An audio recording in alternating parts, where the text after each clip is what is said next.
E, inicialmente, né, queria falar bom dia para todas e todos aqui que estão aqui conosco na nossa reunião, mais uma reunião, né, novembro é o último mês que a gente faz as reuniões, depois a gente entra em férias, então, é um prazer ter uma convidada da Universidade Federal Fluminense, e a Jussara, eu não a conheço pessoalmente, mas ela foi uma indicação do Rodolfo, que a conhece, que trabalha com ela, e eu acho que é muito importante a gente ter é o que a gente estava falando anteriormente, aproveitar essa vida online para conhecer mais pessoas e trazer, né, trazer novos olhares, né, conhecer mais gente para a gente cuidar melhor das nossas mulheres sempre aqui. Então, Jussara, essa é uma reunião que a gente tem alunos de graduação, alguns residentes, o pessoal que trabalha no hospital, o pessoal do serviço social está todo aqui, assim, que eu fiz questão de fazer um convite especial para o pessoal do serviço social, e é um prazer enorme ter você aqui conosco, abordando um tema que é muito importante, de toda essa questão de equidade em saúde, e que muitas vezes a gente sabe que dentro da faculdade de medicina, embora as coisas tenham melhorado muito, ainda a gente tem uma lacuna muito grande nessas questões, tá?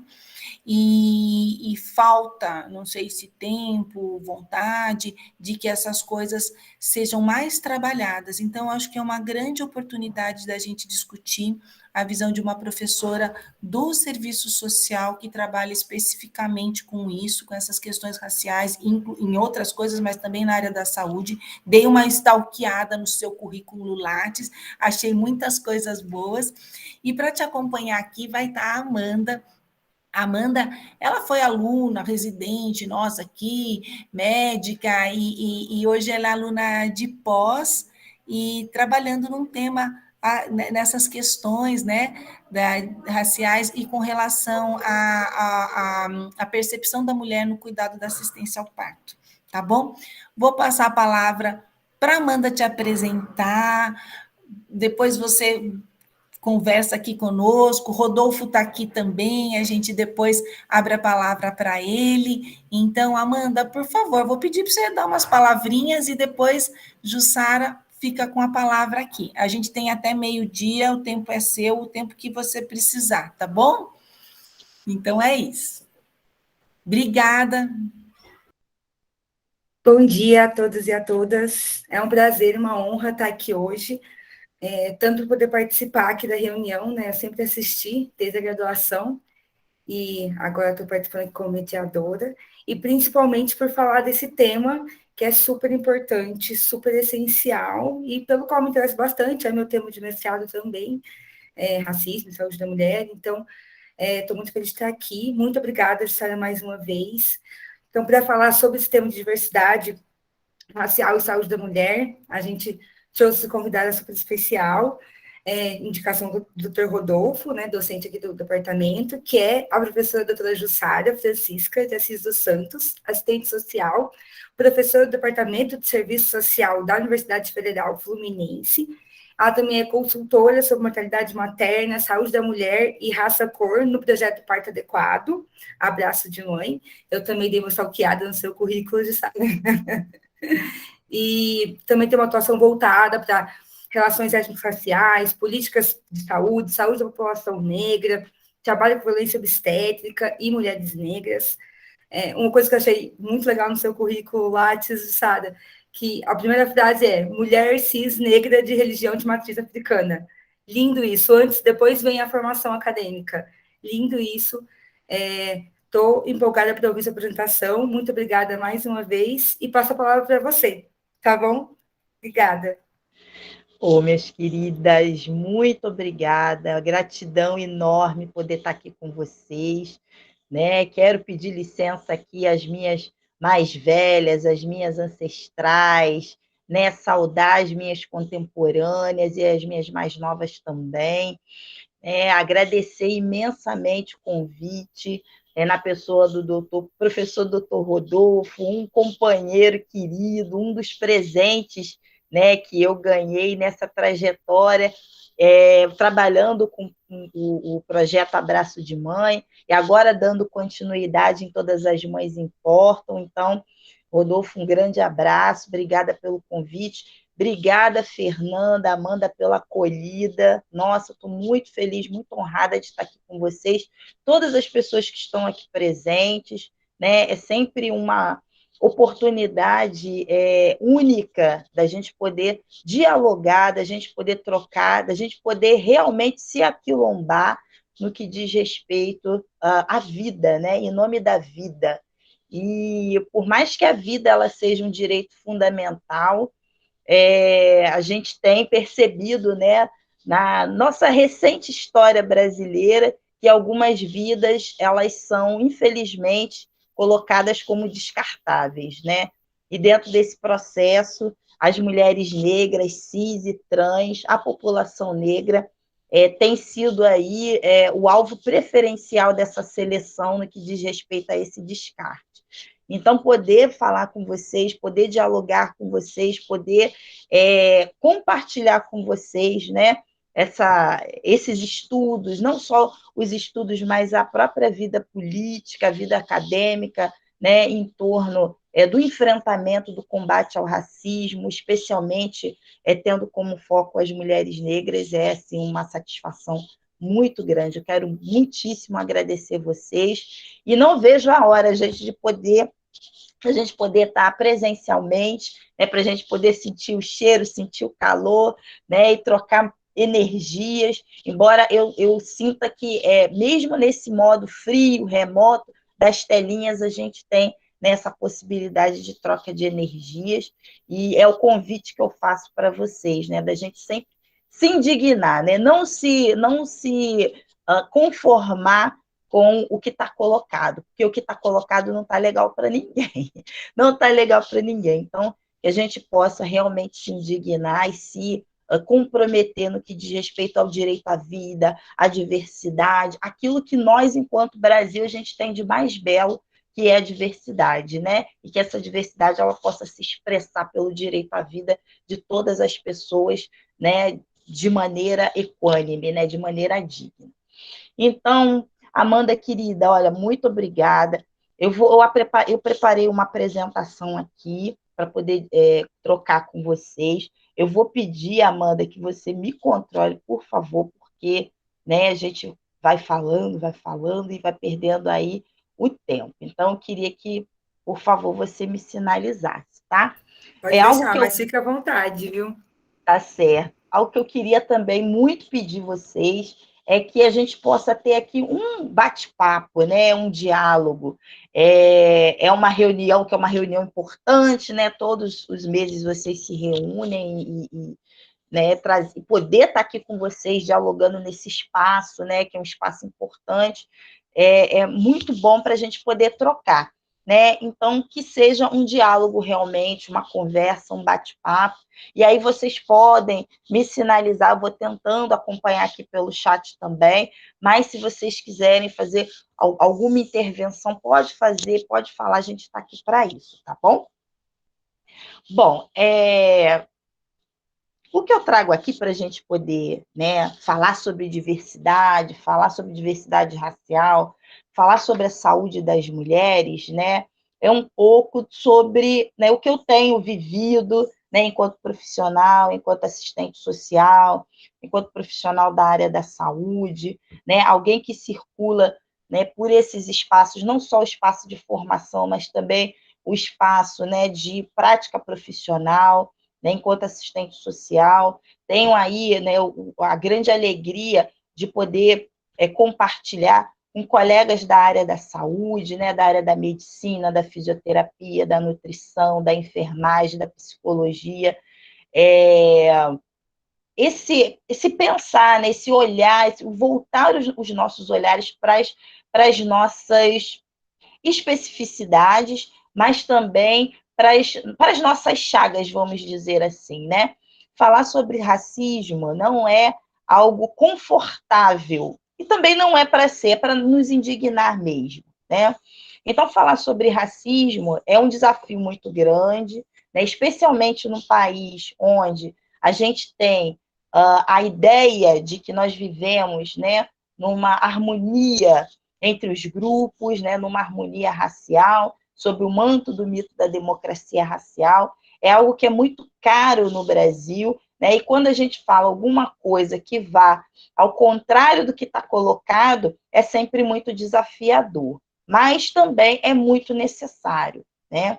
Então, o que a gente vai trocar aqui um pouco é sobre isso, né? Sobre não só uma visão da Jussara enquanto pesquisadora, enquanto assistente social, mas tentando fazer uma articulação sociohistórica, né? Minhas colegas assistentes sociais, elas vão já concordar comigo que a gente precisa ter uma visão ampliada, né, da nossa sociedade, dos sujeitos, das pessoas com que a gente lida. Então, é muito nesse sentido, né, que eu gostaria de dialogar com vocês e de trazer essas reflexões aqui, né? E aí, eu sempre inicio, né, as minhas falas, minhas abordagens com essa passagem, que é uma passagem do Livro da Saúde das Mulheres Negras, organizado pela Jurema Werneck, uma das organizadoras, né, foi Jurema Werneck, lá em 2006. É um livro que traz assim uma perspectiva muito própria, né, das mulheres negras, uma perspectiva construída por mulheres negras, pelo feminismo negro no Brasil. Então, é uma passagem que eu gosto muito, inclusive uma parte do texto que eu utilizo na minha tese de doutorado para poder pensar, né, as mulheres negras no Brasil e desmistificar, né, a imagem desse corpo, que é um corpo única e exclusivamente subalternizado, hipersexualizado, né, como eu disse anteriormente, colocado para o descarte, né, numa sociedade que é uma sociedade pautada, né, tem como formação a escravidão. A gente não pode jogar isso para debaixo do tapete, né? É preciso a gente fazer essa afirmação de que a nossa sociedade ela é construída à base da escravização, né? À base do patriarcado, à base das desigualdades sociais, econômicas e culturais. No entanto, a gente precisa também, né, trazer o resgate da luta e resistência de mulheres negras no Brasil, né, que passa exatamente pela reprodução humana, né, que passa pela reprodução humana. Então, essa imagem, né, que é uma imagem histórica, é também uma imagem que eu gosto muito, né, porque traz exatamente essa noção, né, de cumplicidade entre mulheres, de cumplicidade no que diz respeito à vida, ao trabalho, ao cuidado, ao autocuidado, à gestação e à procriação, né? Então, é uma imagem que, para mim, me marca muito, tanto a imagem quanto o texto, né? Eu sempre inicio com essa reflexão e termino, né, também, faço um fechamento aqui da exposição, voltando a essa perspectiva, que é a perspectiva de compromisso e de cumplicidade, que precisa ser não só entre mulheres negras, mas entre todas nós, né? Mulheres, homens, negros, brancos, pardos, indígenas, né, independente da classe, independente da religião, independente da perspectiva política, a gente precisa, né, fazer essa revisita, né, e trazer para nós esse compromisso. Então, como Fernanda Carneiro, que é a autora desse texto, né, ela muito bem traz, falar de saúde é dar expressão ao corpo, né, é escutá-lo como um corpo expressivo, sensível, vulnerável e transcendente. Falar de saúde da mulher negra é também falar do corpo estético, político, pois é do corpo marcado por experiências pessoais, singulares, de exclusão, pelos poderes sociais hostis de onde parte o poder e a ética da mulher negra. Designar a diferença racial como direito afirmado na luta das mulheres por acesso a atendimento digno à saúde, integridade corporal e respeito a valores e crenças é apontar formas diversas e criativas de inclusão. Então, é muito nesse sentido, né, que eu faço esse convite a vocês, da gente poder pensar nesse corpo como um corpo que, ao mesmo tempo, está colocado numa realidade de muita desigualdade social, de extrema exclusão. Ele é um corpo também autônomo, que precisa ser respeitado dentro dos seus valores e crenças, né? Que a gente precisa cada vez mais ter saídas criativas e compromissadas para entender esse corpo, para entender este sujeito, para entender essa história, né? Então, é a partir dessa reflexão que eu gostaria, né, de convidar vocês a gente poder dialogar. E aí, né, eu trago aqui uma obra que é uma obra clássica, né, A Redenção de Kant. Acredito que vocês tenham tido, né, a oportunidade de talvez fazer a análise dessa obra, que é uma obra muito emblemática, né, do que é a sociedade brasileira, especialmente quando a gente pensa na reprodução humana, né, na gestação. Eu acho que essa obra ela é datada, logicamente, né? Ela tem um sentido, ela tem um porquê, e, no entanto, ela dialoga muito com o nosso tempo contemporâneo, né? Com o nosso momento atual, né? Da gente poder pensar o que é o Brasil, né? O que é a miscigenação, como que essa população, né, esse povo, ele se constrói, como que essa ideia, né, de nação, ela se constrói, e a Redenção de Kant, ela traz muito, né, essa perspectiva, né? É uma obra que é de Modesto Brocos, ela é de 1895, várias interpretações, né, partem dessa obra. No entanto, eu gostaria que vocês, né, pudessem verificar aqui, né, o cenário, as pessoas e os gestos também, né? Então, o que a gente tem aqui, né? A gente tem uma senhora mais velha, né, de pele retinta, de pele preta, ela está em pé, olhando para os céus, né, erguendo as suas mãos para os céus. Prestem bastante atenção nas vestes dela também, né? É bastante interessante as vestes, o lenço no cabelo. E aí, né, aqui ao centro da imagem, a gente tem uma mulher mais nova, né? O entendimento seria de que ela pudesse ser, né, a filha da mais velha. No seu colo, a gente tem um bebê, uma criança que segura uma laranja, não é uma maçã, é uma laranja. E do seu lado, um homem com os traços europeus, né, ali olhando aquela cena, meio que assim, né, eu estou aqui, mas eu não estou aqui ao mesmo tempo, então fica aquela coisa, aquele olhar meio distante.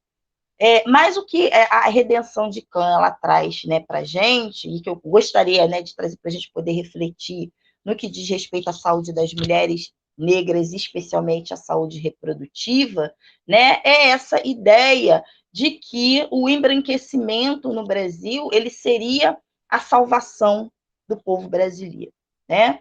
Essa obra ela foi apresentada por João Batista, né, ela sustentou o discurso de João Batista de Lacerda, né, num congresso na Europa, trazendo a ideia, né, era de trazer a perspectiva de nação brasileira que se preconizava no final, né, ali logo no pós-abolição, né? Então, que país que Brasil que a gente pensa enquanto Brasil? Então, foram opções políticas, econômicas, sociais e culturais, né, que trouxeram essa ideia do Brasil moderno, um Brasil que deveria ser embranquecido, né? Então, essa criança que está aqui no colo dela, né, da mulher ao centro, ela seria, né, a ideia de que em 100 anos o Brasil ele estaria livre,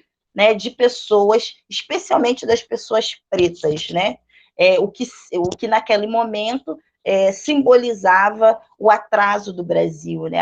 A presença de pessoas pretas, negras, que destituídas de intelectualidade, que não se articulavam, né, naquele mercado de trabalho, no mundo capitalista que estava, né, se avizinhando para o Brasil. Então, toda uma perspectiva de que a população, especialmente a população preta, ela não seria bem-vinda e que ela apresentava o que era de atraso no Brasil, né? Então, por isso que a redenção de Cã, porque seria, né, essa redenção. E aí vocês percebam que a criança, bem mais, né, com a pele bem mais clara, ela segura uma laranja. Por que ela segura uma laranja? Exatamente representando, né, a tropicalidade do Brasil, então não seria a maçã, seria a laranja. As vestes da mulher mais velha, né?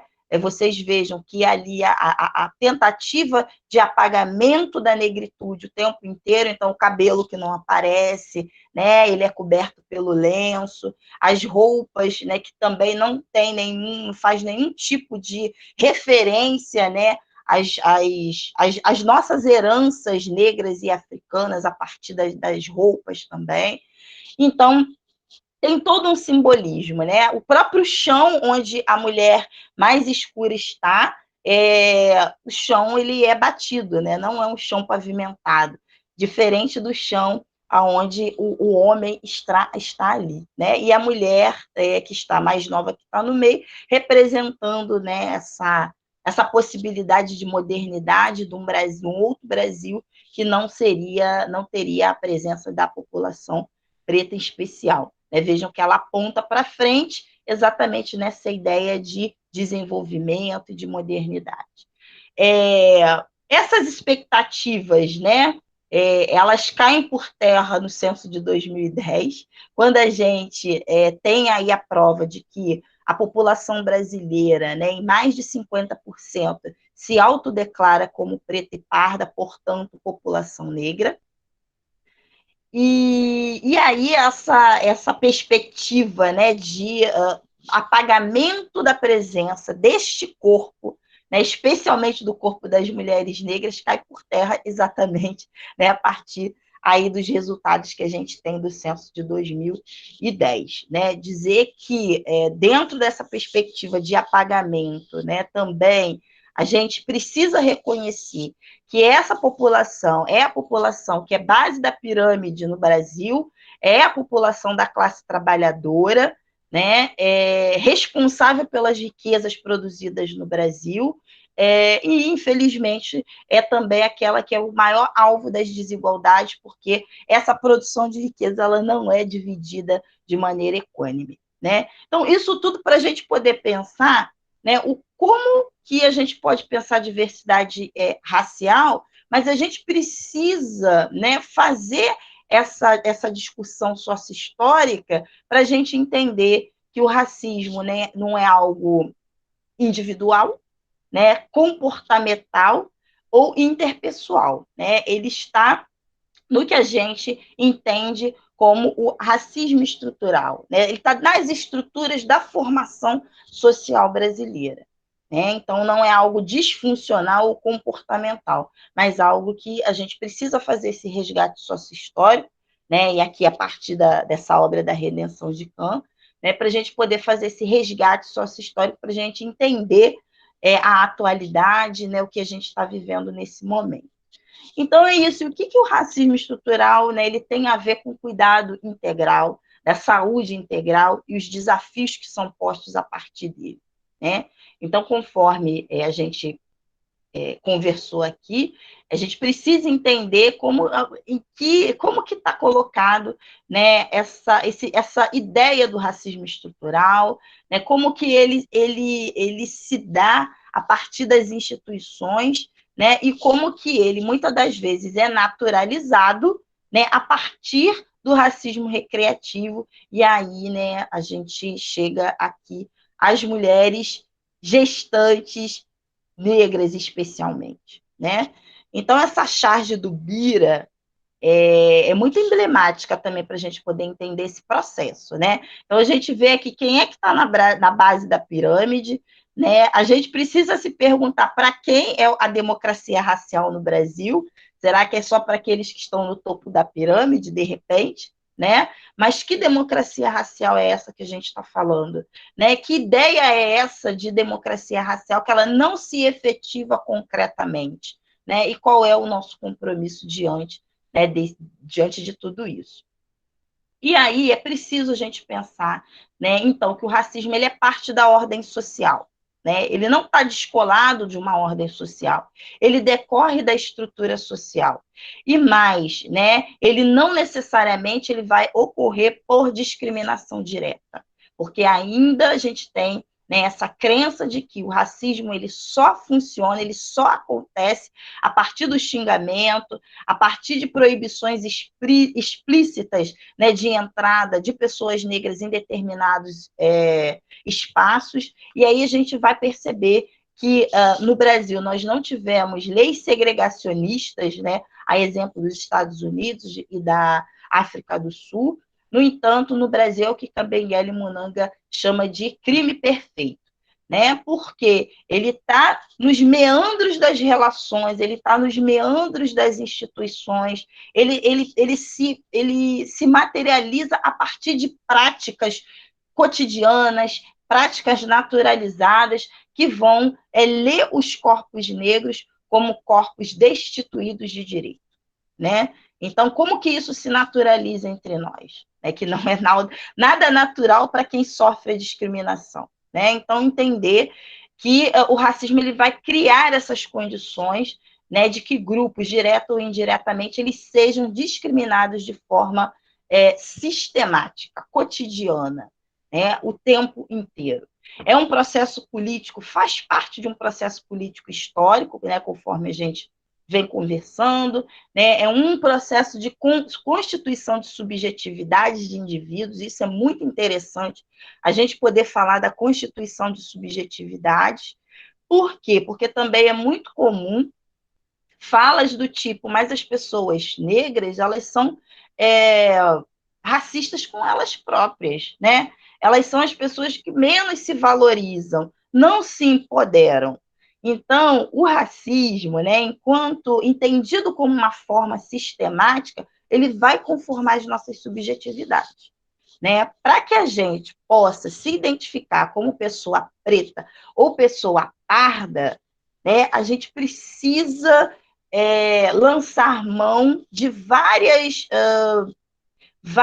ferramentas, vamos dizer assim, né? E passa exatamente por esse entendimento político do que é ser pessoa preta ou parda no Brasil, né? Como que o racismo ele se dá entre nós, né? Entender que não é algo da nossa cabeça, mais uma vez, não é algo individual, né? Mas como que a nossa subjetividade ela se constitui.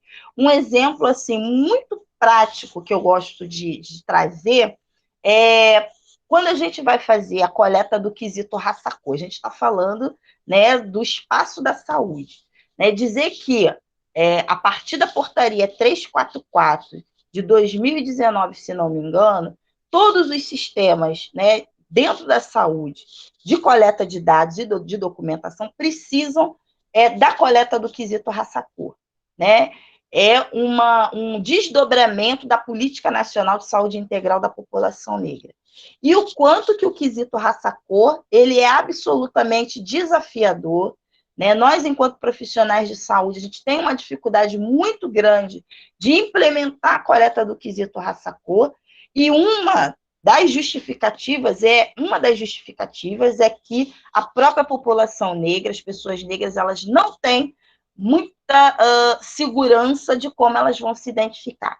Se vão se identificar enquanto pessoas pretas, pardas, brancas, amarelas ou indígenas, né? Então, é isso, né? A construção de subjetividade, ela passa por isso. Então, até o momento de eu me identificar enquanto mulher preta, né, eu precisei do aquilombamento, né? Eu precisei fazer um resgate da minha história, da minha família, né, identificar que história é essa que não é contada para a gente, né, a história de contribuição, né, da população negra, da herança africana no Brasil, ela não é contada, né, ou quando é contada, ela é contada de forma equivocada, né, por conta da chegada de pessoas negras, né, especialmente de pessoas envolvidas no movimento político, né, em torno dos direitos da população negra do Brasil, a gente tem essa possibilidade, né, de trazer, de contar uma outra história. Né, vide a Lei 10.639, né, que traz para todos os níveis educacionais a necessidade, né, de trazer a história da contribuição da população negra no Brasil, especialmente, né, da população africana que foi sequestrada de África e trazida para cá, né, a partir da escravização. Né? Então, é isso, né? O quanto que vejam o quanto que essa subjetividade tem a ver, né? O quanto que o racismo também ele vai influenciar na nossa subjetividade enquanto pessoas negras, né? Entender também que o racismo ele não vai se manifestar de todas as formas em todas as formações sociais, né? Então a gente precisa entender a particularidade da nossa formação social brasileira, que é muito diferente da formação dos Estados Unidos, por exemplo, né? A gente tem essa tendência de sempre fazer as comparações do Brasil com os Estados Unidos. Eu acho que algo que a gente sempre precisa pensar é que no Brasil essa construção ali da redenção de Kant, né, da miscigenação, do mito da democracia racial, ele precisa ser trazido à tona, algo que é muito diferente dos Estados Unidos. A história lá é outra, né? Né? Passa por outros entendimentos, né? Por outros elementos. Então, a gente precisa trazer para nós como que o pensamento social no Brasil ele se conforma, como que a nossa história, né, a nossa formação sociohistórica ela se dá exatamente para a gente poder não cairmos nesse risco, né, de fazer as comparações e comparações equivocadas, né, que não nos aproxima da realidade. Né, e entender que o racismo nele não é um reflexo de estruturas arcaicas. Então, se a escravidão ela ficou no passado, eu não tenho nada a ver com a discussão, a luta antirracista, porque, afinal de contas, eu não escravizei ninguém, né? Então, ficou lá no passado. E é absolutamente equivocado dizer que, né, as estruturas o racismo é um reflexo das estruturas arcaicas. A modernidade ela é racista.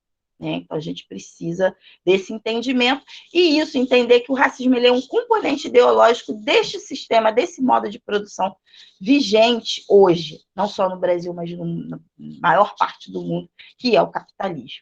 Né? Então, conforme, aí a gente volta ali naquela pirâmide, para a gente entender quem é que está na base, quem é que dá base para esse modo de produção? Exatamente a força de trabalho da população negra, né? E falando de mulheres, né? A força de trabalho das mulheres, que já é uma força de trabalho, né? Desvalorizada por esse modo de produção, a força de trabalho de mulheres negras, da população negra, ainda mais, né? Então, são reflexões que a gente não pode deixar de fazer. E quando a gente traz, né, para o institucional, para o nosso miudinho, né, o nosso miudinho do nosso fazer profissional, a gente precisa ter essa noção do racismo estrutural, mas é importantíssimo que a gente tenha, né, no nosso horizonte, que o racismo institucional ele é fato.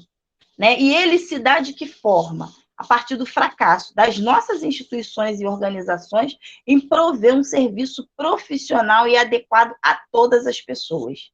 Né? Adequado especialmente às pessoas em virtude da sua cor, da sua cultura, da sua origem racial ou étnica. Né? E o quanto que a gente precisa fazer realmente, né, um meia-culpa, né, de identificar o quanto que muitas das vezes as normas e práticas institucionais, as nossas práticas profissionais, elas apresentam sim comportamentos discriminatórios, né, que vão passar, vão se reproduzir, né, a partir desse cotidiano, que a gente não pensa muito sobre isso, mas que a gente reproduz indiscriminadamente, né? Indiscriminadamente, exatamente porque eu tenho a ideia de que todas as pessoas elas são cuidadas da mesma forma, assistidas da mesma forma, especialmente quando a gente está falando de sistema único de saúde, né? É o sistema público de saúde, onde a porta de entrada é para todos e todas, né? No entanto, os números eles vão mostrar para a gente, né, que as mulheres negras, a gente vai ver daqui a pouquinho, né, que as mulheres negras elas encabeçam o número de morte materna no Brasil há anos, há décadas. E com a pandemia isso se acirra ainda mais, né? Então, o que acontece, gente? É muito interessante que no Brasil as pessoas, a gente reconhece que o país é racista, mas não existe racista. As pessoas não existem. Então, como que a gente pode fazer esse meia-culpa, né, e colocar e pensar, caramba, a minha prática profissional, meu cotidiano profissional, o que a gente pode, né, se voltar e pensar nesse cotidiano, o que pode ser mudado, né, o que pode realmente ser pensado para que a gente consiga atingir a todas as pessoas de maneira equânime, respeitando a diversidade. A diversidade, especialmente a diversidade racial, ela não tem que ser um alavancador da desigualdade, né? Ela não tem que ser um alavancador da desigualdade, mas muitas das vezes ela é. Então, assim, de que maneira que a gente pensa nessa virada de chave, né? Então, é isso, pensar o racismo institucional, ele está no nosso cotidiano, ele está nas estruturas das nossas instituições, eles vão resultar de preconceito racial, né? De atitudes que vão combinar estereótipos racistas com a falta de atenção e a nossa ignorância no sentido de não conhecer, né? A ignorância no sentido de não conhecer e a ignorância no sentido de não querer conhecer também, né? Então, a gente precisa fazer essas reflexões para que a gente possa pensar numa diversidade que seja uma diversidade concreta de fato. Adilson Moreira traz pensando, né, o racismo estrutural, ele traz uma dimensão do racismo, que é o racismo recreativo, para a gente poder pensar esse cotidiano das nossas instituições, o nosso dia a dia, né? Então, o Adilson ele vai dizer que o racismo recreativo, ele promove a reprodução de relações assimétricas de poder entre grupos raciais por meio de uma política cultural baseada no humor, como uma expressão de encobrimento de hostilidade racial. Ele continua dizendo que é o meio pelo qual falsas percepções sobre as qualidades e os lugares que minorias raciais podem ocupar dentro da sociedade, elas são reproduzidas.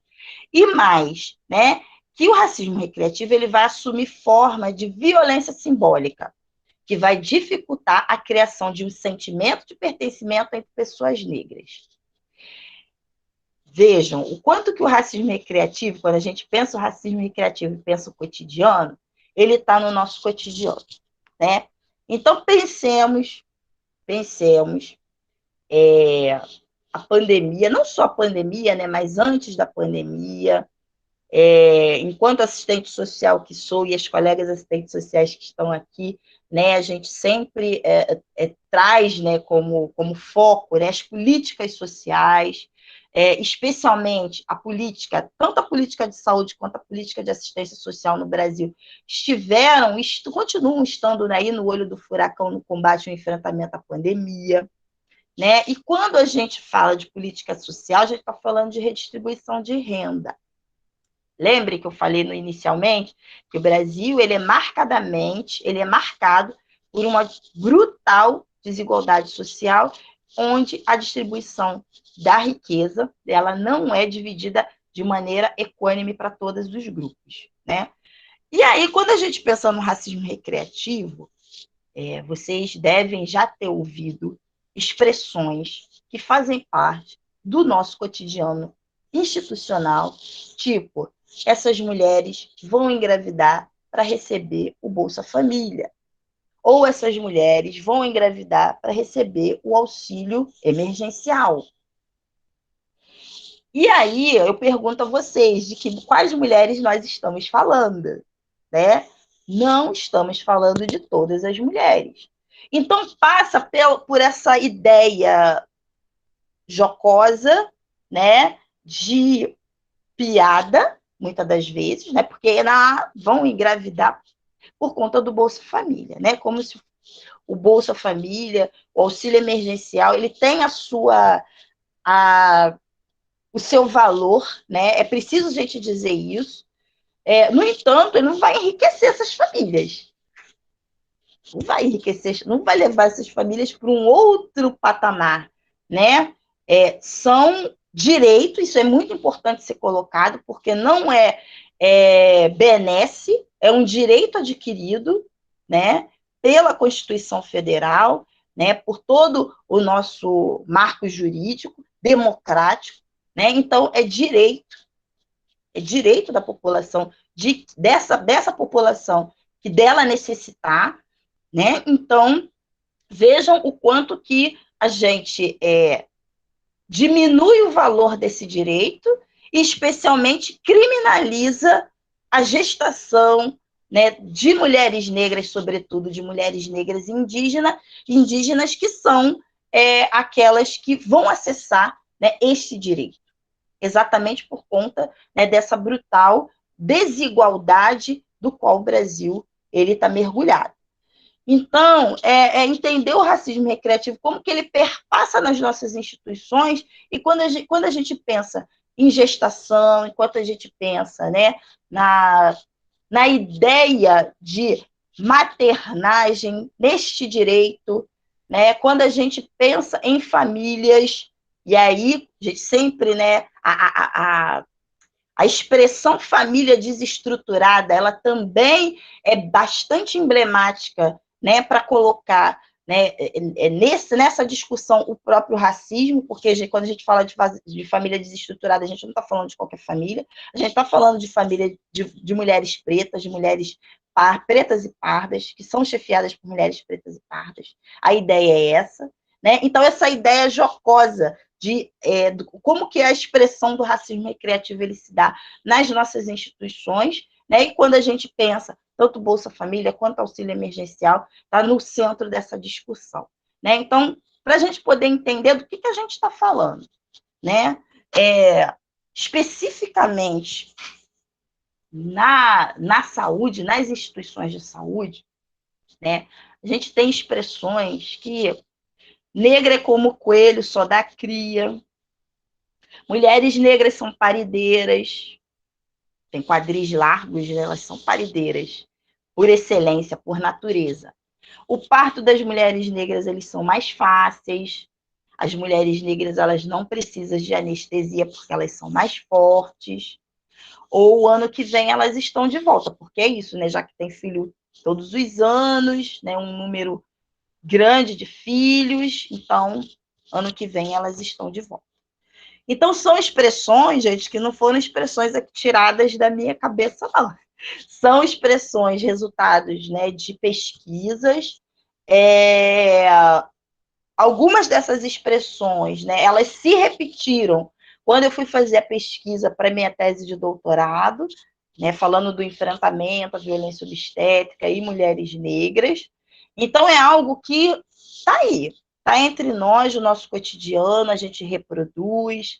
A questão da própria... Quando eu falo, né, sobre o nosso compromisso, como que a gente pode, né, dentro dessa perspectiva, que é uma perspectiva maior, é uma perspectiva de estrutura, de que maneira que nós, né, dentro do nosso miudinho, da nossa prática profissional, a gente contribui, né, para este enfrentamento, para fazer esse enfrentamento, exatamente repensando nesse cotidiano, né, repensando nessas falas que a gente reproduz e muitas das vezes reproduz sem pensar, né?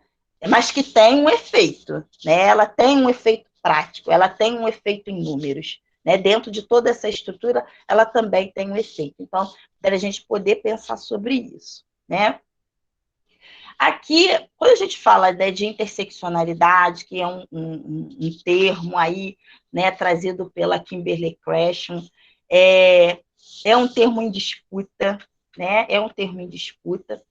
No entanto, né, eu trago esse esquema aqui para a gente poder pensar o quanto que, dentro desse processo, né, a gente precisa não só pensar na dimensão racial, né, mas a gente precisa pensar exatamente na totalidade e no que, fazendo uma interlocução, né, entre totalidade e interseccionalidade, né, o que a gente não pode perder de vista. É um exercício que é um exercício complexo, mas que a gente precisa fazer.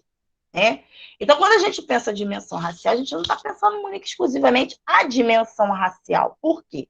Porque quando a gente vai analisar quem são as mulheres que mais morrem por causas obstétricas, né? Quem são as mulheres que têm o menor tempo, né, de consulta no pré-natal, ou são aquelas mulheres que têm uma dificuldade maior de dar conta do pré-natal, a gente não pode pensar, né, de uma maneira única.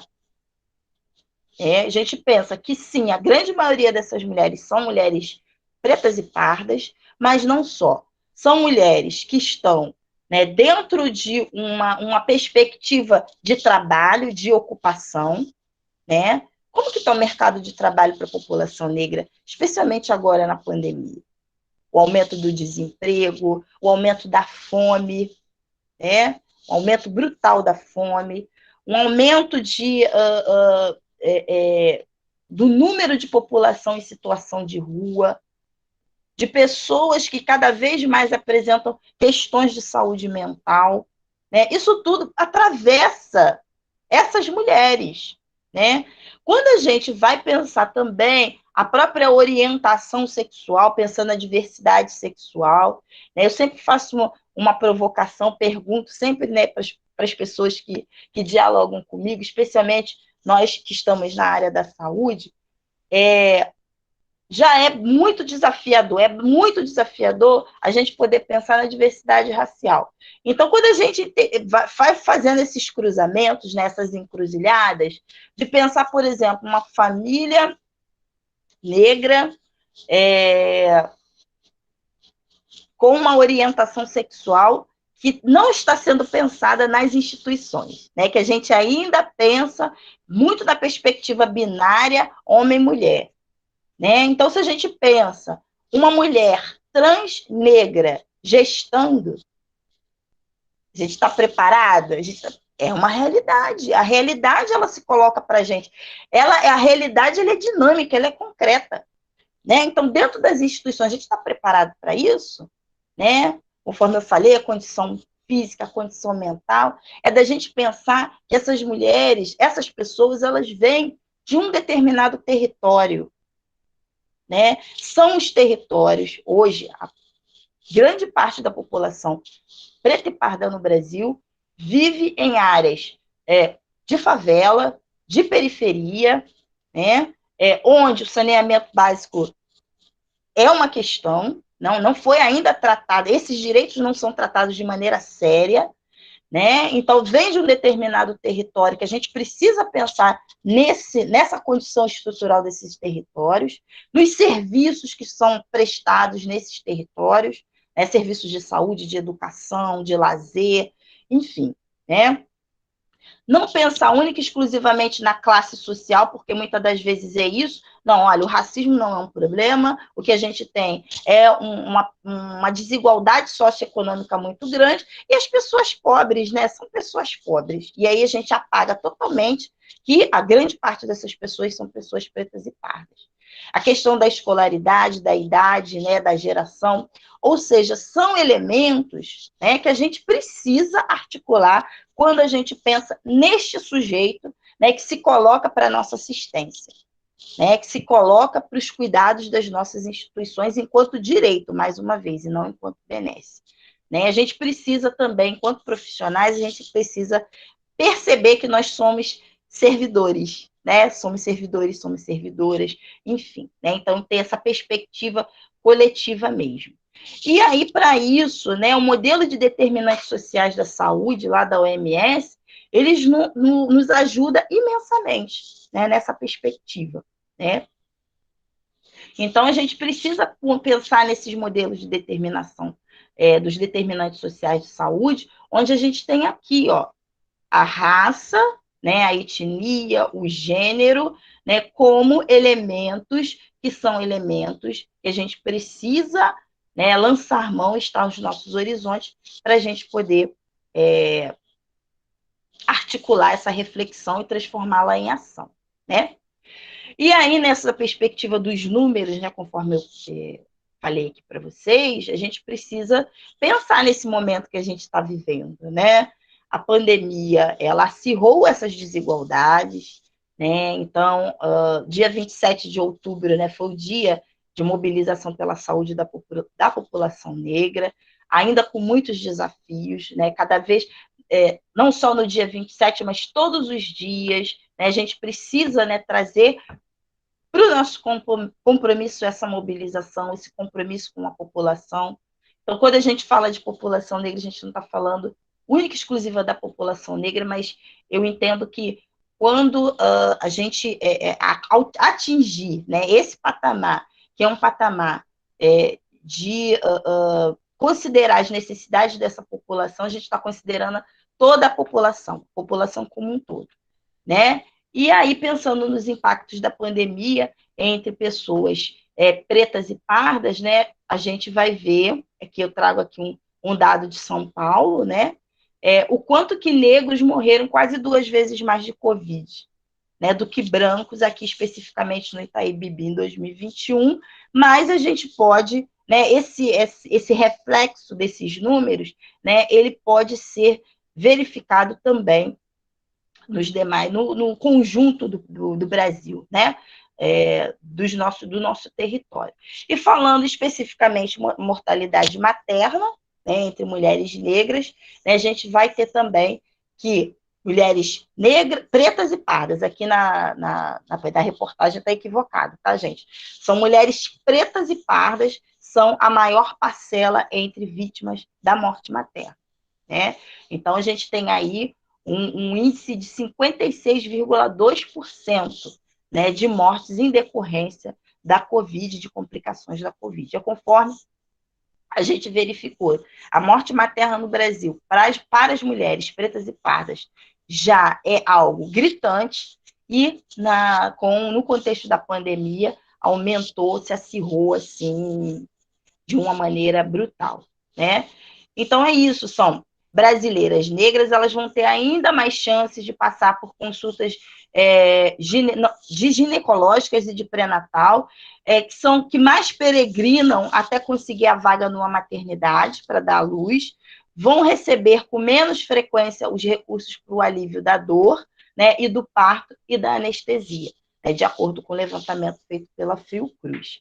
Então é isso, da gente poder pensar, né, as nossas estruturas, o nosso cotidiano, articulando com esses números. Então, não é algo que é abstrato, né? É algo que é concreto, que a gente vivencia e que tem resultados nefastos, né? Eu gosto de trazer essas imagens, né, que é um exercício que a gente faz aí no Google, para a gente poder pensar, né, a ideia de mulher delicada, a ideia de cuidado, né, a ideia de que não está descolado também das nossas percepções, né? Daquelas pessoas que vão demandar maior atenção de nós, né? Especialmente nós, enquanto profissionais de saúde. Então, a gente faz um exercício aí no site de busca, né? E as imagens vêm para a gente. E aí a gente percebe, né, que tem aqui, quando a gente fala de diversidade racial, né, essa diversidade ela não se expressa nessa ideia de mulher delicada ou a ideia de mulher, né, vamos dizer assim. Né? Qual é a ideia de mulher que a gente tem? Qual é a ideia daquela que demanda dor? Né? Aquela que sente dor. Então, se a gente tem a ideia de que mulheres negras elas são fortes, né, que elas não sentem dor, a gente também vai ter uma ideia bastante equivocada daquelas mulheres que precisam de assistência também, que também vão nos comover no que diz respeito às suas necessidades, né? Então, é isso, da gente poder revisitar, né, as nossas construções, as nossas imagens, né, do que a gente imagina como um corpo, que é um corpo que vai demandar cuidado, né, e qual é aquele corpo que a gente não vê nessa imagem do cuidado. Por isso que aquela primeira imagem que eu trago, né, lá no primeiro slide, né, de fazer o resgate da imagem do cuidado, né, entre pessoas negras, entre mulheres negras, é absolutamente necessário exatamente para a gente pensar que cuidado é esse, né? Quem é que demanda cuidado? Qual é o corpo que demanda cuidado? Né? Qual é o corpo que demanda atenção? Em contraposição, a imagem que é disseminada ainda entre nós, né, da imagem da mulher negra raivosa, da mulher preta de favela, que chega na instituição gritando, né, que desarticula o serviço, né, que tira todo mundo da zona de conforto. Por quê? Porque ao longo da sua trajetória, ela é silenciada em todos os espaços. É silenciada lá na escola, né? O quanto que crianças negras, especialmente meninas negras, né, são canceladas, não tem ali a possibilidade de se expressarem, né? Ou quando se expressam, são colocadas num lugar de subalternidade, não são vistas como aquelas que serão de sucesso, né? Aquelas profissionais que vão ter a possibilidade de se expressar efetivamente, né? Os seus direitos que são negados, básicos, os direitos básicos que são negados, né? Direito ao emprego digno e direito à educação digna, né? O direito ao cuidado, né? A possibilidade que a gente tem de cuidado, o próprio direito de maternar, né? O quanto que mulheres negras são destituídas da guarda de seus filhos. Por quê? Porque deixaram os seus filhos cuidando de outros filhos, né? Crianças cuidando de outras crianças, porque precisaram sair para trabalhar. Né? E muitas das vezes é isso, nessa leitura bastante imediatista, equivocada e racista dessa realidade, né, que vai colocar essas mulheres como aquelas que não cuidam, não são mães. Elas não têm a menor possibilidade de serem mães, de cuidarem, né? Exatamente por conta dessa imagem desse corpo que a gente tem, que é um corpo destituído desse cuidado, destituído da educação, do letramento, né? Enfim, a gente não considera esses saberes, né? Os saberes dessas mulheres, as histórias, as trajetórias, a ancestralidade dessas mulheres. Né? Então, isso perpassa também por essa ideia que a gente tem de mulher negra, né? De mulher preta e parda, e conforme eu disse para vocês, né? A ideia de mãe dentro, né, dessa sociabilidade, que é uma sociabilidade racista, que é uma sociabilidade patriarcal, né, que traz para a gente, né, enquanto mulheres, todas nós enquanto mulheres, né, um papel bastante emblemático, né, bastante colocado ali no que diz respeito ao que é ser mãe, o que é ser uma boa mãe, né? E aí a gente também traz essas reflexões para o ser mãe negra, né? A maternidade negra, né? As comparações que a gente faz, né? A necessidade de enquadramento que a gente tem dos comportamentos das mulheres dentro das instituições de saúde. Então, o que é aquela boa mãe, né? Quem é a boa mãe? É aquela mãe que consegue amamentar, mas quando a gente pensa nas mulheres negras, no que diz respeito à orientação para amamentação, são aquelas que menos recebem orientação para tal, né? Então, é isso, da gente poder fazer, né, essa revisita. E nessa perspectiva, gente, trazendo para a política, né, trazendo para a articulação nas nossas práticas profissionais, a gente não pode perder de vista a Política Nacional de Saúde Integral da População Negra. Né? Na pesquisa que eu faço para o doutorado, né, eu trago essa preocupação e, assim, de 15 entrevistados, apenas duas entrevistadas disseram ter um contato maior com a Política Nacional de Saúde da População Negra. Né? Então, a política aqui, neste ano de 2021, completa 12 anos. São 12 anos de política, mas muitos anos de trajetória até chegar a essa política, especialmente de mulheres negras dentro da saúde, né? E essa política ela vai reconhecer o racismo, as desigualdades étnico-raciais institucionalmente colocadas nas instituições de saúde, né? Trazendo os determinantes sociais, ou seja, né? Não é considerar o racismo como algo comportamental, individual, mas dentro das estruturas, né? E o seu objetivo é promover a saúde integral, né, da população negra, priorizando a redução dessas desigualdades a partir do pilar fundamental do Sistema Único de Saúde, que é o pilar da equidade, né? Então, é isso, né, da gente poder trazer para perto de nós a Política Nacional de Saúde da População Negra. Vou caminhando aqui para o final, para a gente, né, para a gente também poder dialogar, mais uma vez trazendo lá, né, aquela imagem de partilha, de aquilombamento e aquela imagem primeira mesmo de articulação entre corpos, não só corpos de mulheres, corpos e pensamentos, né, de mulheres pretas e pardas, mas de todos nós, né, de todos nós, pessoas pretas, pardas, brancas, homens, mulheres, cis, hétero, trans, todos nós, que é a ideia de justiça reprodutiva. Né? Então, a gente tem um grande desafio, um problema no Brasil, que é esse, né, o enfrentamento ao racismo, é algo que está aí, está colocado, mas como que a gente faz esse enfrentamento? Como que a gente se articula nessa luta, que é uma luta política? Não tem jeito, gente. É uma luta política. Demanda de nós um posicionamento político. Qual é o nosso posicionamento? Como nós temos nos posicionado individualmente e coletivamente? Então, a ideia de justiça reprodutiva, né, que não é só um conceito, mas uma perspectiva, né, cunhada por mulheres negras, latino-americanas e caribenhas e brasileiras também, né, de poder pensar os direitos sexuais, reprodutivos e a saúde das mulheres, né, especialmente a saúde reprodutiva, a partir da perspectiva de justiça social, né?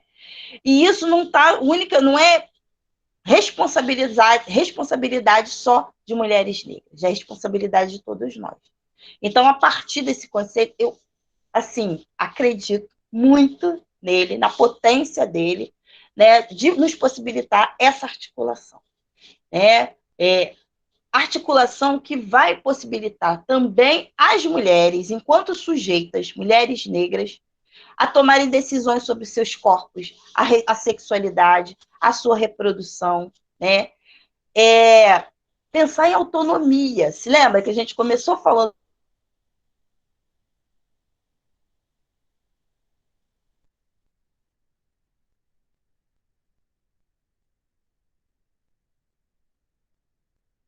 o quanto que pensar a saúde integral é pensar em acesso a recursos materiais, a recursos sociais, a recursos políticos, né, que estão distribuídos desigualmente na nossa sociedade.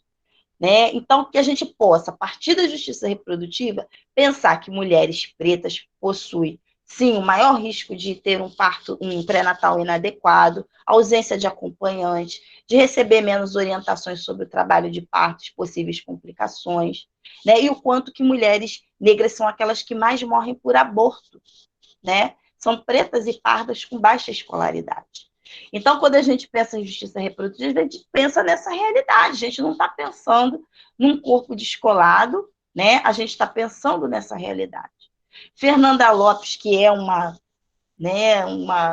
maravilhosa, que assim tem contribuído muitíssimo, né, nessa perspectiva histórica, não só ela, mas outras mulheres negras na área da saúde, né, contribuindo para a implementação da Política Nacional de Saúde Integral da População Negra, e que também traz o conceito de justiça reprodutiva como central, né, para a gente poder pensar, né, da efetivação dos direitos das mulheres pretas e pardas no Brasil. Né? Então, quando a gente pensa em justiça reprodutiva, né, é pensar na defesa dos direitos de mulheres e meninas negras, né? Sendo ele a capacidade de determinar seu próprio destino reprodutivo, né? E essa capacidade ela vai estar diretamente ligada às suas condições de família, na comunidade, né? Então, vejam, quando a gente pensa em saúde da mulher, a gente pensa em reprodução, em gestação, a gente precisa pensar dessa forma mais ampliada, né? Então, é isso, a justiça reprodutiva ela vai estar no centro do debate, da discussão sobre justiça social.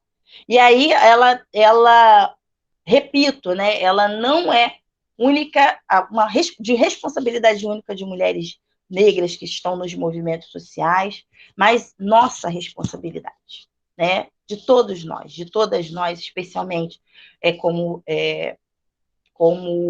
profissionais de saúde, né? Aqui eu trouxe rapidamente, assim, alguns encaminhamentos de um projeto, que é o projeto que eu estou trabalhando junto atual com o professor, né, doutor Rodolfo, que é o Todas as Mães Importam, né? Trazendo essa perspectiva mesmo da justiça reprodutiva. Esse projeto, ele é um projeto que atualmente ele está trabalhando no estado da Bahia, né, com os municípios de Salvador e Feira de Santana, pensando a diminuição da morte materna, né? E quando a gente pensa em diminuição de morte materna, não tem como a gente não pensar em equidade racial, não tem como a gente não pensar, né, o quanto que o conceito do racismo ele está articulado com esse processo, né? Então, a gente tem trazido, né, a proposta, e nesse trabalho, né, é uma equipe que ela é formada por profissionais, né, da área da saúde, né, da área da educação, eu, enquanto, né, assistente social, né, a grande parceira que é Elisângela Queiroz, né, que é da área da vigilância em saúde, ela é enfermeira de formação, né, que trabalha também com a gente no projeto, trabalha diretamente comigo com a equidade racial, né, a gente tem pensado, né, esse trabalho junto às unidades, né, de atenção básica e às maternidades, né, dos municípios de Salvador e Feira de Santana. Então, né, quando a gente traz essa perspectiva da justiça reprodutiva, da equidade racial, a gente está pensando exatamente de que maneira materializar isso, né? Quais são as ideias de mudança que a gente tem trazido para dialogar com as equipes envolvidas no projeto, né? Que a gente possa desenvolver instrumentos de identificação de alta vulnerabilidade social, socioeconômica e racial, né, das mulheres nas nossas instituições, né? Que a gente possa definir as ações no que diz respeito à visita domiciliar, consultas, grupos, né, a realização de exames que levem em consideração a vulnerabilidade socioeconômica e racial das mulheres, necessidade de criar um fluxo, né, de atendimento que leve em considerações essas variáveis, que leve em considerações os determinantes sociais da saúde, estabelecer um instrumento de comunicação com a equipe no que diz respeito ao racismo, né? A gente não pode colocar esse assunto para debaixo do tapete. Então, como que a gente se instrumentaliza, né, para abordar essas questões dentro das nossas equipes, né? Como que a gente vai criar estratégias de comunicação sobre o racismo na saúde? Como que a gente cria esse fluxo de gestão de crise quando situações de racismo elas acontecem? Como que a gente identifica essas situações?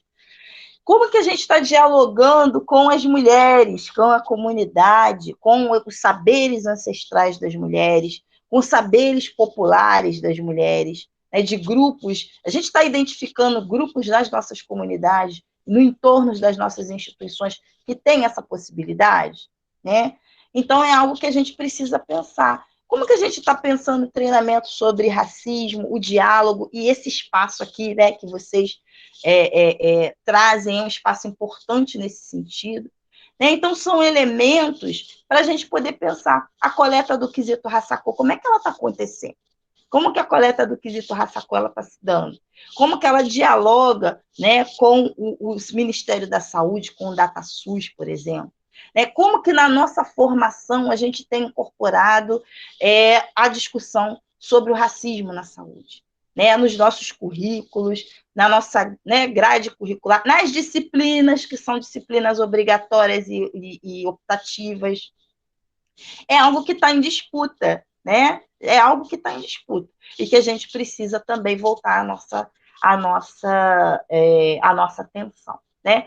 Então, em linhas gerais, é o que a gente tem trazido como proposta, pensando aí a justiça reprodutiva, né? Pensando a equidade racial e pensando a ideia de Ubuntu, né? Pensando que eu sou porque nós somos, pensando nessa circularidade mesmo, né, de tradição africana, dos valores, né, civilizatórios africanos para o nosso dia a dia, para a gente desconstruir essa ideia naturalizada de corpo das mulheres negras enquanto um corpo descartável, enquanto um corpo hipersexualizado, né, enquanto um corpo que ele está lá, mas que ele não demanda tanta atenção assim.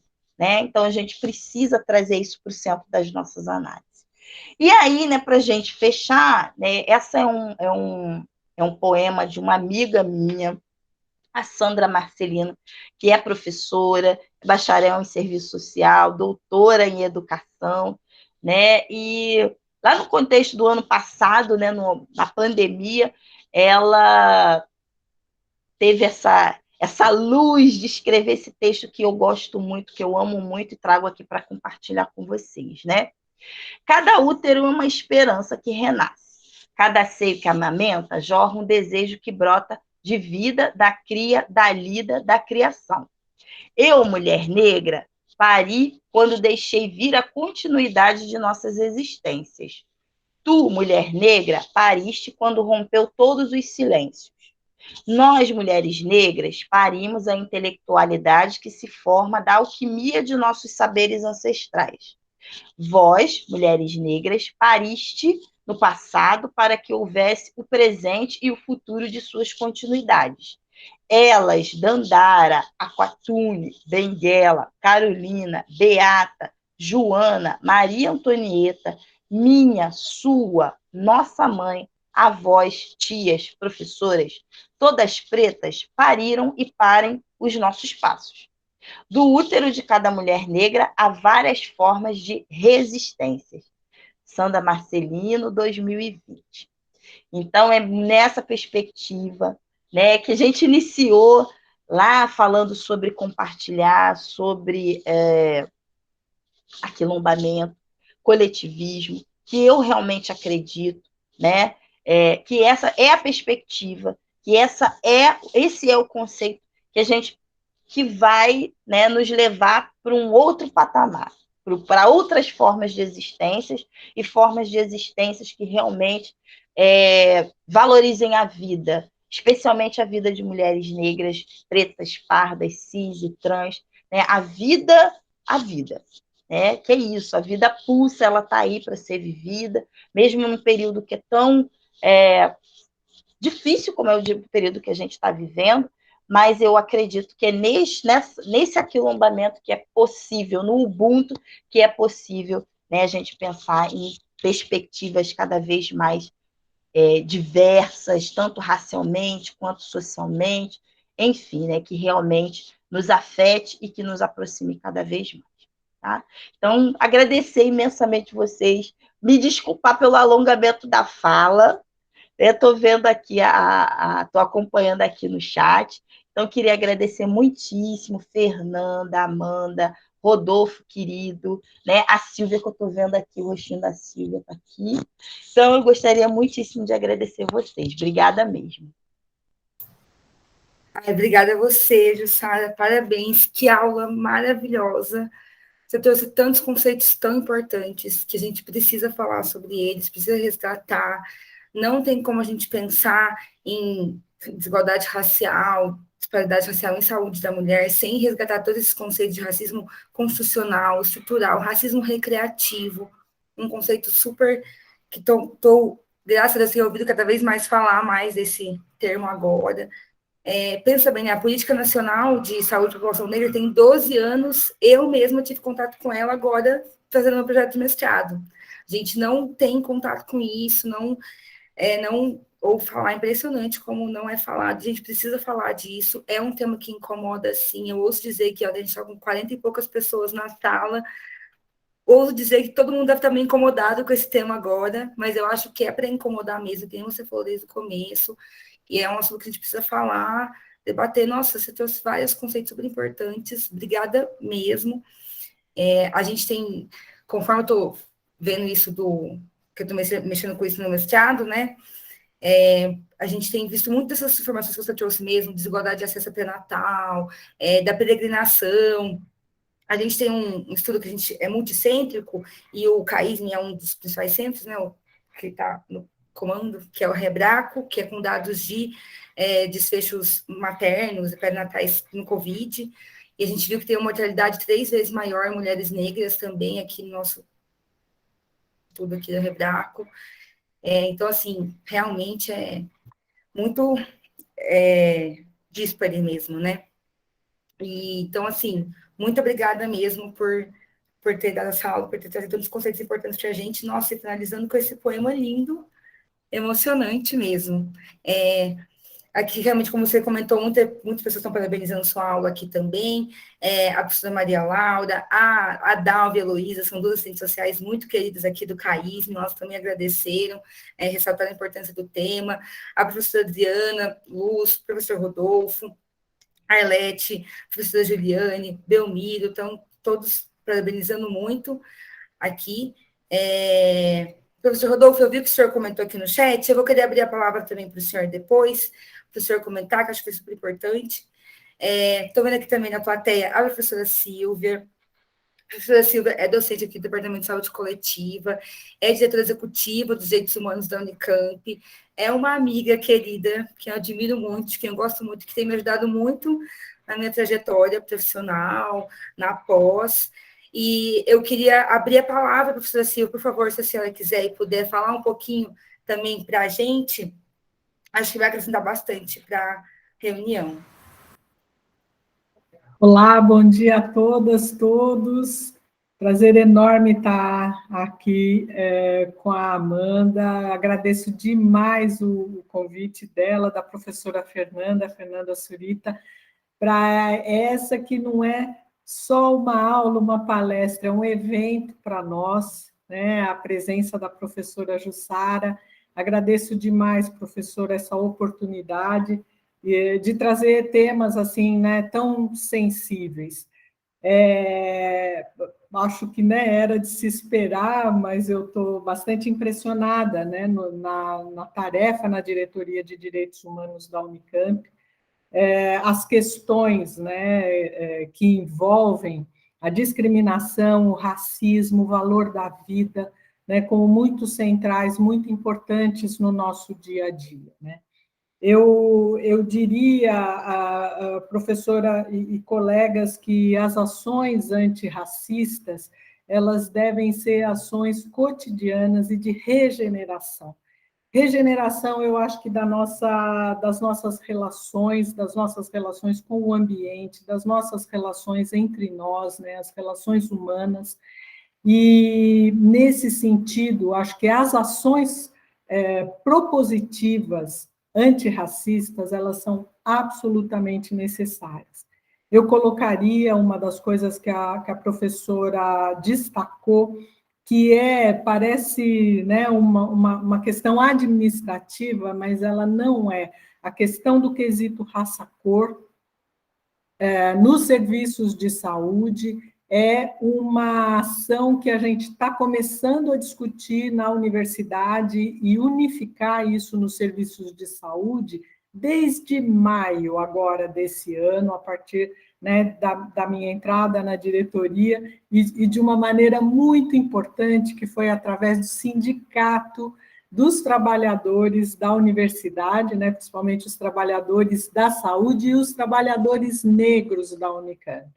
Então, essa é uma ação que logo, até é legal estar falando isso aqui agora, né, com os colegas do CAISM, porque é uma discussão que a gente precisa empreender aqui, e não é pouca coisa, né? Não é pouca coisa a gente ter uma ideia de como que é o processo de adoecimento das pessoas e, em especial, da raça negra. Essas são ações, né, propositivas que acho que elas têm que estar contempladas muitíssimo no pré-natal, na atenção em geral, um privilegiamento das mulheres negras e dos seus rebentos, né, ao nascimento, uma discriminação positiva, eu diria, com uma forma de regeneração. As ações de saúde, isso está, né, na Constituição do SUS, as ações de saúde, elas são promotoras de cidadania, porque elas mexem com a questão do valor da vida, e a atenção de qualidade, ela manda esse recado, né, de que a vida de todo mundo tem o mesmo valor e que todas as vidas são uma riqueza social. Então, nesse sentido, né, acho que nós temos que batalhar, fazer com os colegas do CAISM essa luta, né, dos serviços de saúde em geral, né, mas como nossos serviços são serviços de formação de pessoal da área da saúde, isso é muito demonstrativo, né, de fazer, né, essa regeneração positiva em favor, né, dos pacientes e das pacientes, dos usuários e usuárias negros, no sentido do reforço da cidadania. Então, eu me senti por demais contemplada, professora, e agradeço demais, e digo à senhora que futuramente a diretoria também gostaria muito de tê-la nas discussões que a gente tem feito, né, em relação à atenção à população negra, atenção integral à população negra, mas, de um modo geral, as ações propositivas em relação ao racismo, né, ações antirracistas e de valorização da vida. Então, agradeço muito a oportunidade, viu? Um abraço fraterno, grande a todos vocês. Muito obrigada, professora Silvia. Obrigada. Jussara, se você quiser responder, professora Silvia, falar alguma coisa, fica à vontade. Não, estou assim, extremamente emocionada e feliz, né, com a fala da Silvia. Eu acho, professora, que é isso, né? A gente vai comprando as brigas e a gente vai entrando aí, né? A gente, vamos lá. Então, o estabelecimento de agendas é fundamental, né? Então, o que a senhora está colocando aqui exatamente é essa necessidade, né, do estabelecimento de agendas a partir com os sujeitos, que são sujeitos históricos, não? Então, olha, né, o impulso do movimento sindical, de trabalhadores e trabalhadoras, gente, né, é de uma potência e tem assim, um calor, uma energia, né, que realmente nos inebria. Então, é isso, né, o estabelecimento das agendas. Eu acho que nós, enquanto instituições de formação, né, instituições da área da saúde, a gente tem um compromisso com essa população, com essa classe trabalhadora, né? Então, nossas energias, as nossas opções políticas, né, elas têm que ser colocadas nesse sentido. E sim, eu me coloco, né, nessa ideia de aquilombamento, eu me coloco super à disposição, né, de vocês. Eu acho que é isso, da gente poder articular as nossas agendas, né? Na UF também, na Escola de Serviço Social, a gente tem várias ações nesse sentido, no sentido da formação, de poder trazer o debate, né, junto não só assistentes sociais, mas para todos os profissionais das áreas, né, das ciências sociais, humanas e aplicadas, né, enfim, as áreas do conhecimento afim, essa discussão. Né, não só a discussão, mas sair das discussões com agendas, né, comprometidas no que diz respeito ao enfrentamento ao racismo. Né? Então, me coloco super à disposição, né, da professora Silvia, professora Fernanda, professor Rodolfo, que já é, né, um querido, parceiro querido de todos vocês, das colegas assistentes sociais, então nem se fala, né? Então me coloco super à disposição para a gente estar aí, né, nessa linha de frente, nesse enfrentamento que ele precisa ser cada vez mais, né, robusto, sólido, e é a partir de nós, né? Nós por nós e conosco, né? Então vamos lá. Obrigada, professora. Também queria agradecer ao professor Rodolfo, que trouxe a Jussara aqui para falar com a gente hoje. O Professor, queria também abrir para o senhor, se o senhor quiser falar alguma coisa, por favor. Obrigado, Amanda. Obrigado, professora Jussara. Assim, imensa gratidão de ouvi-la e poder compartilhar com os meus colegas e minhas colegas dessa fala, dessa reflexão. Como eu coloquei aqui no chat, não sabia que eu ia poder, a gente ia ter tempo de conversar, mas é uma constante necessidade de revisão das nossas posições. Eu falo por mim, da minha posição de homem branco, cis, hétero, cis, de alta renda, de questionar, achando que eu estava numa posição de oferecer um cuidado equânime e tudo mais. É uma necessidade de uma eterna revisão das nossas posições. E aí eu achei muito interessante todo o trabalho que foi feito no projeto para a redução da mortalidade que a gente estava envolvido junto, que chamava-se Abraço de Mãe.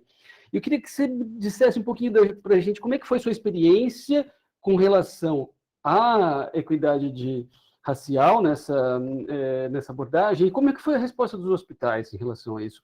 O que você achou? É possível a gente implementar isso no nosso contexto? Como é que é? Isso é fácil, é difícil? Como é que é isso aí para a gente? Ótima pergunta, Rodolfo. Olha, primeiro eu vou te dizer que foi um susto para mim quando eu abri o grupo de WhatsApp. O grupo de WhatsApp que nós tínhamos, e eu falei, caramba, gente. Por que isso, né? No grupo de WhatsApp, a gente tinha as gestões, as lideranças das equipes envolvidas com hospitais de todo o Brasil. Né? E o exercício que eu sempre faço, né? Esse exercício mesmo de poder identificar as pessoas negras nesse processo, né? De que maneira que a gente está dialogando. E aí é isso, gente. Quando a gente faz o famoso teste do pescoço, né? A gente vai ver que nos lugares de decisão, né? As pessoas negras elas estão em um número muito reduzido, um número não proporcional ao número de fato da população, né? De como que a população brasileira ela se apresenta. Então, para mim, no primeiro momento, foi bastante, falei, caramba, e agora? E agora? Como é que vai ser o desafio, né, de poder falar sobre equidade racial, poder falar do racismo, né, num momento, numa conjuntura política que é bastante peculiar, onde a gente tem a negação do racismo o tempo inteiro. E aí eu digo para você que a minha primeira sensação foi essa, né? Caraca, que tamanho desse desafio que está colocado aqui. No entanto, né, com uma equipe maravilhosa, eu tenho que dizer isso, né, uma equipe formada por Rodolfo, pelo Santiago, né, que era a pessoa que trabalhava mais diretamente comigo no que diz respeito à discussão sobre o racismo, a equidade racial, a gente foi tendo assim surpresas muito bacanas ao longo, né, e que era realmente o que a gente queria. Era surpresa, mas na verdade era o resultado que a gente queria. Primeiro, a gente teve a reação, né, de que não, olha, não é bem assim, racismo, será? Caramba, mas todo mundo, né?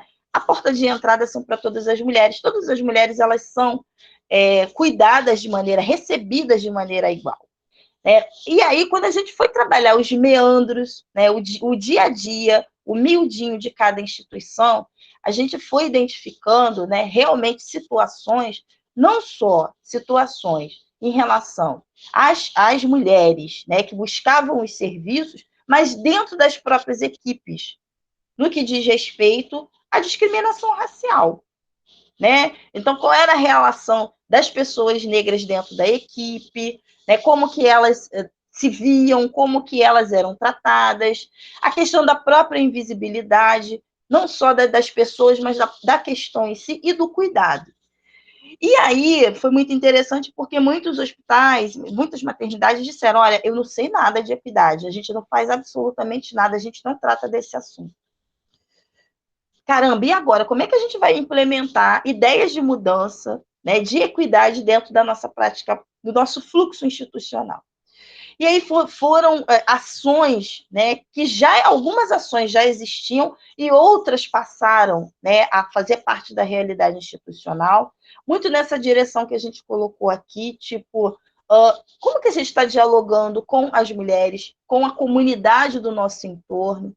Então, para vocês terem a ideia, no hospital de Uberlândia, foi o Hospital Universitário de Uberlândia, nós tivemos a articulação da liderança da equidade, né, que era a liderança era da enfermagem, né, enfermagem obstétrica. Foi criado um projeto,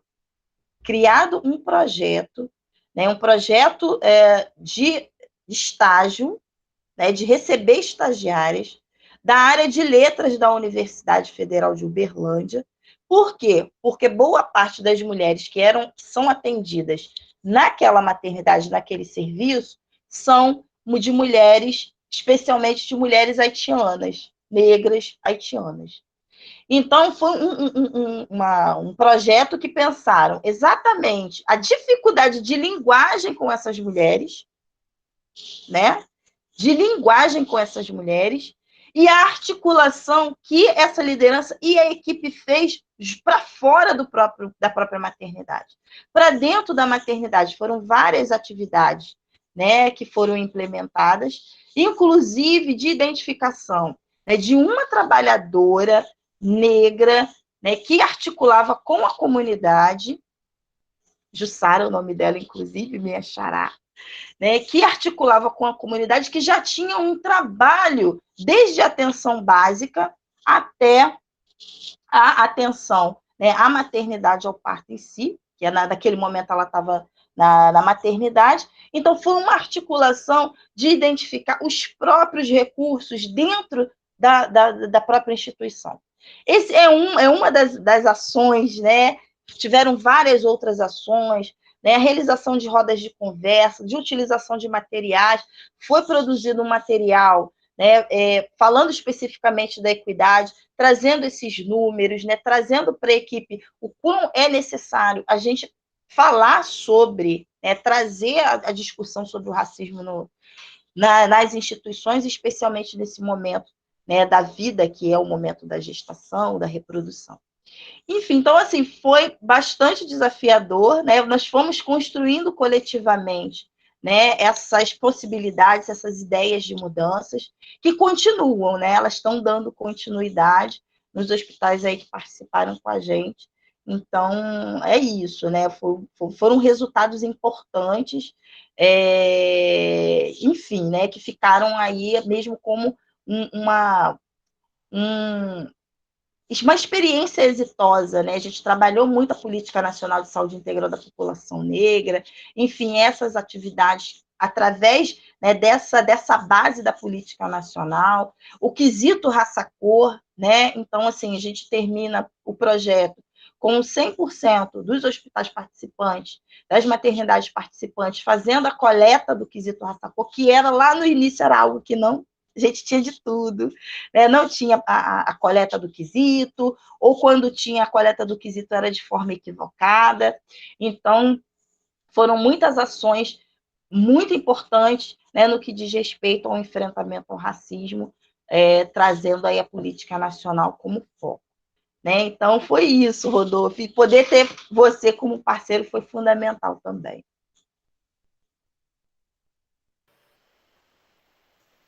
Gente, conversei aqui um pouquinho com a Amanda, que por mim, Jussara, eu ficava aqui horas conversando com você, com Silvia, Rodolfo, porque eu acho que assim, realmente, a gente precisa desconstruir para reconstruir, e nós, como professores e educadores, a gente tem que assistir sua aula uma vez por semana, tá? Toda semana tem que guardar uma horinha e assistir essa aula, porque a gente tem muito para caminhar, muito para melhorar. Já estou com 1000 ideias aqui, estou falando, nós precisamos, eu adoro fazer cartilhas, a Odete, minha aluna, está aqui, a gente trabalha com violência doméstica, e a gente está atuando basicamente nos ambulatórios de pré-natal, que é uma oportunidade também, e a gente gosta de cartilhas, coisas para os profissionais de saúde, já estou convidando todos vocês para a gente já fazer uma cartilha de equidade, abordando racismo, para os profissionais, que eu acho que é o primeiro passo, sabe?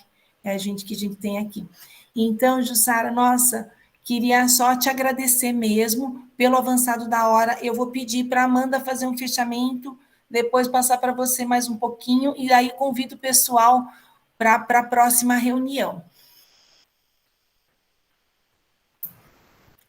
Nossa, muito obrigada mais uma vez. É como a professora Fernanda falou, a gente estava aqui conversando, a gente ficaria horas mesmo ouvindo.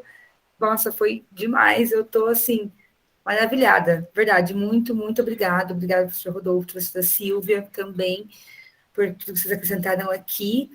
E acho que é isso. Queria agradecer mais uma vez, parabenizar mais uma vez. Também estou cheia de ideias. Quero também fazer cartilhas com a professora Fernanda, com todo mundo. E é isso, vou passar a palavra final para vocês, Sara.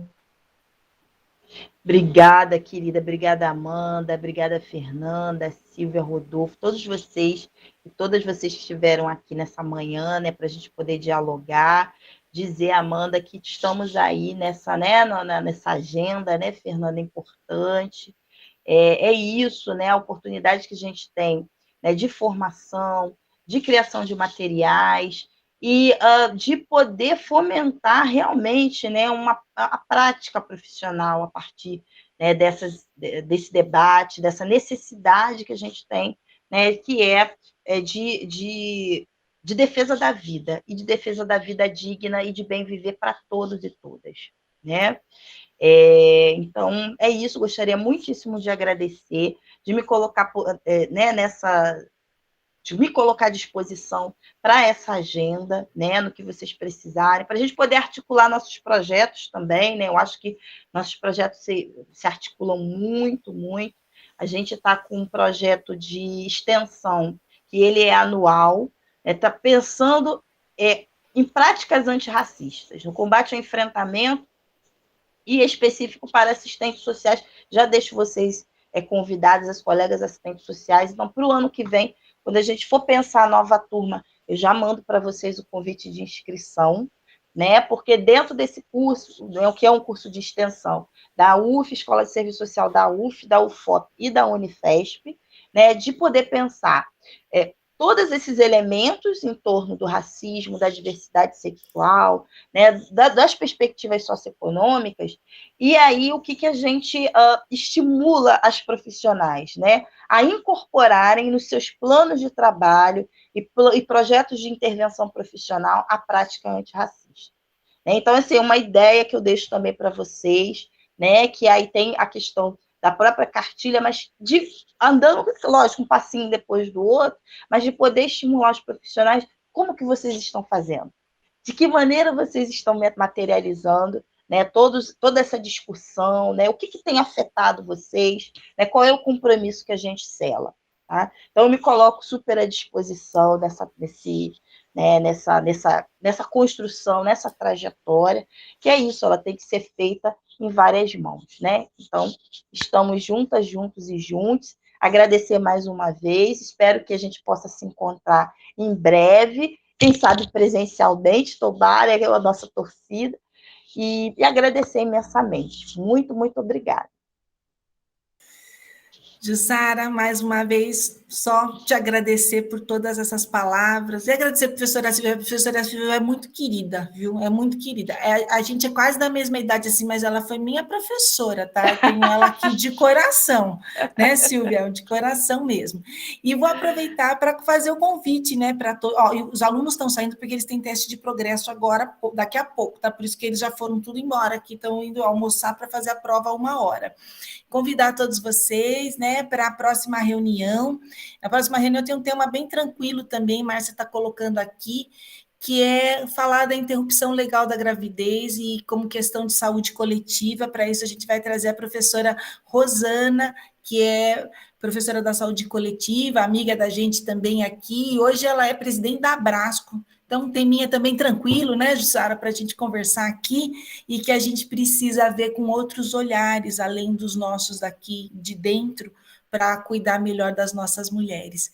Gente, só Um beijo enorme para vocês. Isso aqui, um abraço, tá certo? E uma hora a gente se encontra pessoalmente, mas mesmo assim, vamos trabalhando, né? Um passinho por cada vez, né? Um passinho de cada vez. Gente, muito obrigada. Tchau, muito Tchau, tchau. obrigada. Excelente reunião. Obrigada, viu? Beijo, axé para todas vocês. Axé, Obrigada. tchau, tchau. Tchau.